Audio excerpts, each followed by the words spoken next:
This is the story of Cotuit, a small Cape Cod village that looks out across Nantucket Sound, leading to the Atlantic Ocean. While many people know of and visit Cotuit, few know of the significant role that this sleepy little village has played in the history of America. The Wampanoag Indians, who first gave the name to the area, claim that Cotuit refers to the council place where neighboring tribes meet. Less than 30 years after he arrived on the Mayflower in Plymouth, in 1648, Miles Standish bought Cotuit from Wampanoag Chief Sachem Popmanucky for 2 brass kettles. In 1658, John Alden added a hoe to the payment, and the English assumed they were obtaining full title for all time. The Wampanoag had a difference in understanding as to the agreement reached with the English over who actually owns the land. The Wampanoag thought they would be sharing the land under a rental agreement. As with the settlement of many other towns and villages across the country, this issue has never been fully resolved. The first settlers arrived not long after these initial negotiations, and they've been coming ever since. Cotuit's first settlers were farmers, probably attracted by the salt hay meadows to pasture cattle, and the fertile soil where Indians had grown corn, fertilized by the abundant herring in the Santuit River. In 1739, Ebenezer Crocker moved his house from West Barnstable to its present location at the corner of Route 130 and Route 28. He consequently built nearby homes for his sons, Alvan, Zenas, and Heman. This was the first Cotuit Santuit settlement. A tavern, post office, library, and grocery store were located in those houses as well. By the early 1800s, Cotuit had established itself as a working seaport on the south side of Cape Cod. Its protected harbor became a shipping center, as well as a connecting point for travel to and from Nantucket. Cotuit villagers depended on goods from the nearby island, and Nantucket settlers increasingly relied on firewood from the forests around Cotuit to replace their own depleted supply, as well as bricks from the Barnstable Brick Works. Through the 1800s, Cotuit went through a significant expansion as a seafaring community. Most of the village houses were built between 1830 and 1880, and by mid-century, there were about 150 households. Virtually every home in Cotuit in the mid-1800s was involved in seafaring in some way. Cotuit men were sea captains, able seamen, fishermen, whalers, shipbuilders, ship owners, barrel coopers, ship painters, etc. There were over 40 captains' houses in the village at that time. Approximately 20 of them belonged to whalers, whose voyages could take them around Cape Horn and across the Pacific Ocean, all the way to the Bering Sea. Many Cotuit captains were engaged in coastal trade from New Orleans and Brazil to Maine, while others also followed the route around Cape Horn to be involved in the China trade, and some to carry men and supplies to the California gold rush. In 1846, Cotuit's captains funded the construction of the Union Church, the first federated church in the nation, which provided worship for Methodists, Baptists, and Congregationalists. The white church on the hill, built by local builder James Childs, Jr., is today's Mariners Lodge. When the railway came down from Boston in 1856, the West Barnstable train station, just 7 miles away from Cotuit by stagecoach, became an important link between the village and the outside world. With the increase in transportation, the local cranberry bogs became profitable ventures. Use of cranberries in cooking had been a gift from the Indians to the Plymouth settlers of 1620. In the 1880s, Cotuit entrepreneurs realized the potential of cranberry cultivation, and at its peak, several dozen Cotuit families built, owned, and operated cranberry bogs in Cotuit and the surrounding communities. Cape Cod cranberries became the basis for the Ocean Spray brand cooperative, which today accounts for 80% of the cranberries grown in the United States.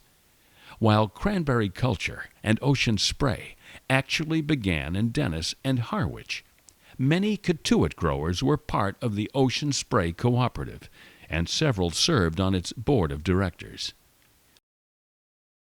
Oyster cultivation was another cottage industry which started and flourished in Cotuit once the railroad came south.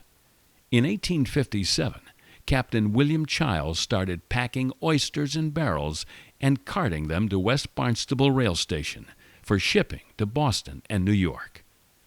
By the 1870s, 6 additional oyster growers farmed the bottom of Cotuit Bay. In 1912, the independent growers were consolidated into the Cotuit Oyster Company, which to this day enjoys a worldwide reputation among oyster connoisseurs. The railroad also brought visitors to the village.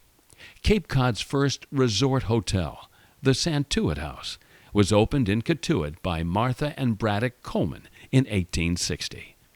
It was an expansion of the popular rooming house they had operated above Ropes Beach for the benefit of passengers on their way to and from Nantucket.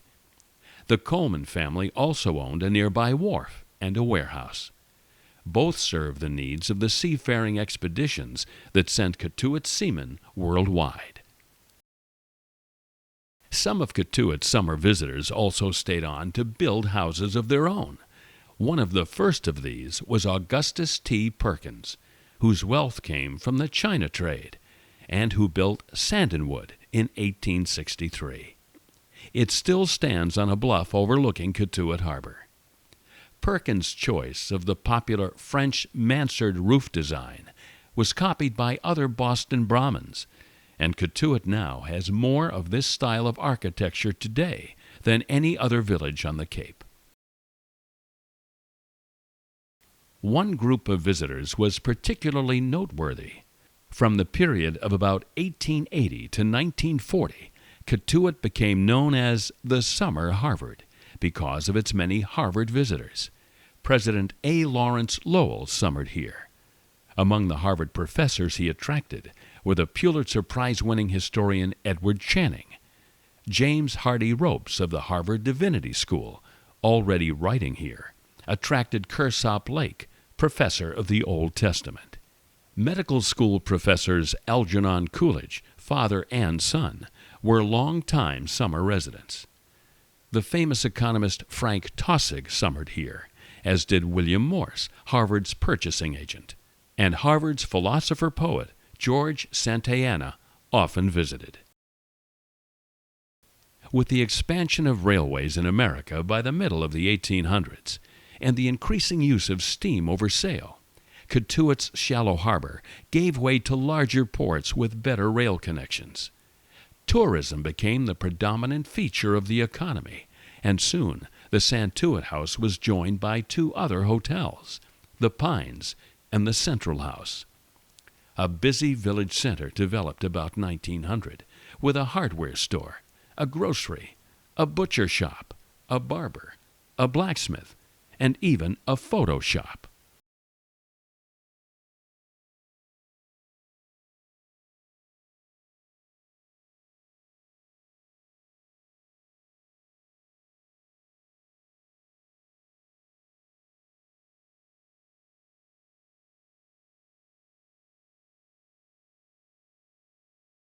But Cotuit's buildings had always been built of wood, including its churches and historic Freedom Hall. Recognizing the need for fire protection, a volunteer fire department was formed in 1912. In 1913, the Cotuit Fire Department bought a Model T Ford chemical fire engine, which was the first piece of motor-driven fire apparatus of any kind on Cape Cod. But chemical firefighting proved inadequate, and the village grocery store burned to the ground in 1924. The village's leading citizens decided that water was needed. An independent fire district was created in 1926, and water mains were laid. This led to the creation of a water department and the protection of well fields behind the village. The beginnings of a municipal government took place. In World War II, Cotuit's young men built barracks at nearby Camp Edwards and then went off to war. Women found work as clerks and secretaries at the military base. Cotuit's Camp Canduit trained amphibious warriors, whose landing craft later established beachheads in the Pacific. Post-war Cotuit was much changed. The last hotel, the Pines, closed in 1958 and was torn down. The Cotuit Inn struggled on until 1986. Many of the neighborhood stores had given way to residential zoning. The hardware store closed. So did the butcher shop and the barber. Most of the businesses moved out to Route 28, where the Cahoon Museum of Modern Art and the evolving Cotuit Center for the Arts have since become the cultural focal point of the village. Cotuit's maritime spirit lives on in the highly informal Cotuit Mosquito Yacht Club, which has minimal dues and no clubhouse. Founded in 1906, the club was one of the first organizations in the country where women held elective office. The club races the 14-foot Cotuit skiff, a locally designed and much-loved catboat capable of challenging the most skilled saltwater sailor. About 90 Cotuit skiffs are still in use today. On Main Street, in front of the village library, there's a sign that reads, Cotuit. It also features an ancient kettle and a hoe, reminders of this beautiful village's rich and varied history.